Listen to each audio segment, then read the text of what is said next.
Now you listen to me. My name is John Francis Sullivan. I live at 343 42nd Avenue, where I lived my whole life. And I saw the first game of the 1969 World Series right here in this house 30 years ago. Bullshit. My father's name is Francis Patrick Sullivan.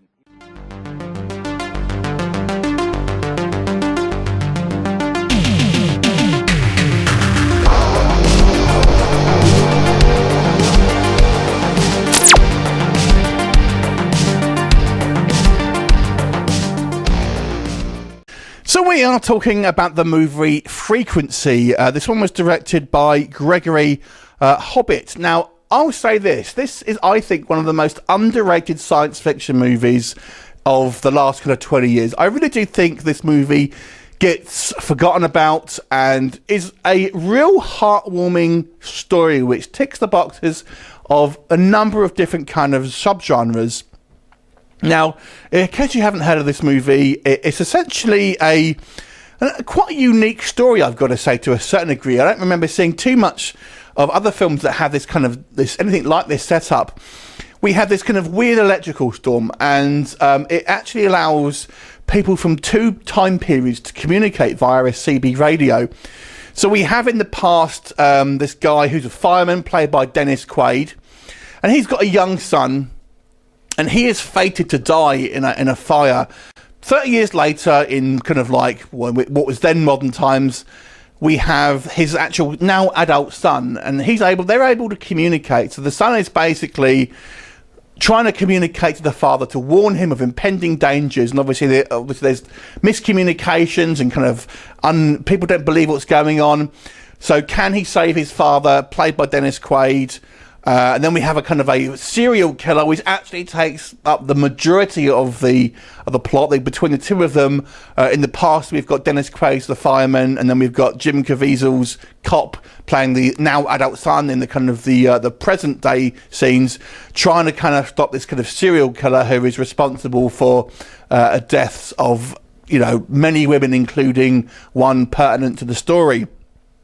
Now, I challenge anyone to watch this film without having a smile on their face.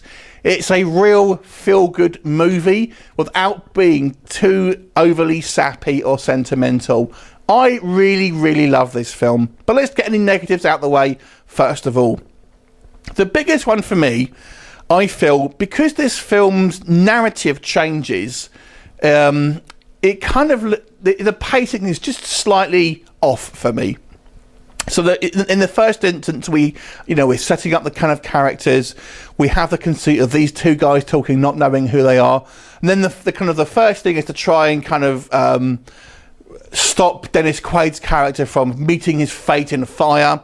And then the fallout of that is ultimately trying to unravel the mystery of what happened to this serial killer. So because the kind of the plot snakes around a little bit, it just sometimes kind of loses pace for me. And I've also got to say, I think the scenes in the present with Jim Caviezel's character don't work quite as well as the scenes in the past with Dennis Quaid's character, particularly when we are dealing with the serial killer side of stuff. However, let's talk about the good stuff. The actual film is such a feel-good movie, and you really do kind of root for everyone involved here.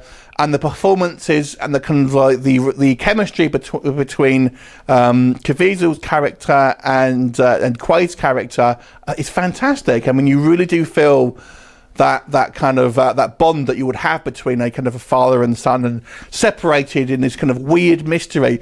And they don't over-explain the kind of the mystery as well. It's kind of just one of these things you've kind of got to expect. So don't be looking for too much of a scientific reason for it. And I've got to say, the cleverness of the plot, both using their skills as a policeman in the present and the kind of a fireman in the past, using their skills together to sort of basically try and change the past to kind of benefit the future, is great. I just love the family dynamic here.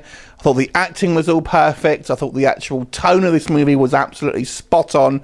Like I said, it just lags a little bit here and there, I feel, and the more modern scenes are not quite as strong. All of the supporting characters are a load of fun. Everyone here is just a joy to watch. If you haven't heard of this movie, I would definitely worth checking out. There are some action elements in it, particularly when we get to the kind of the fire bit and the kind of the actual serial killer type, and it gets a little bit gruesome in the serial killer bits. So if you like serial killer movies, then you may want to check it out.